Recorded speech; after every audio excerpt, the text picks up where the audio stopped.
Finally আমাদের মাছ ধরা complete আজকের মতো। তো আমরা এখন মাছ ধুয়ে নিতেছি। দেখেন এই যে মাছ ছড়িয়ে ছড়িয়ে রাখছে আমাদের। এই দেখেন কই, এই যে জিনি গণেশ জিনি, এই যে দেখেন কই মাছ ধোয়া হচ্ছে। কিন্তু দেখেন এই যে আজকে আমি এই কয়টা মাছ মারতে পেরেছি মাত্র, ভিডিও করার জন্য মাছ ধরতে পারিনি তেমন। যাই হোক আজকেও এমনিতে চকে মাছ কম, অনেক জিনিস আসছিল মাছ ধরার জন্য। এই যে আমাদের মুরব্বি সন্তোষ কাকার মাছ, সে কিন্তু মাছের সাথে সাথে শালু শালু বলে, শালু ধরছে, শালু পোড়া খাবে।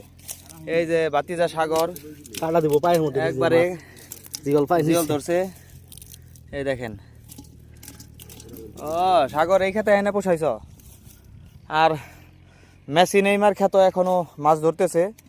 এরা হচ্ছে সর্বশ্রেষ্ঠ মাছ, সবার চেয়ে বেশি মাছ ধরছে। তাদের মাছও দেখাবো, তারা আসতেছে। এই হচ্ছে গণেশ জিনির মাছ, যে অনেক মাছ ধরে থাকে কিন্তু আজকে খুবই ক্লান্ত, মাছ ধরতে পারে নাই।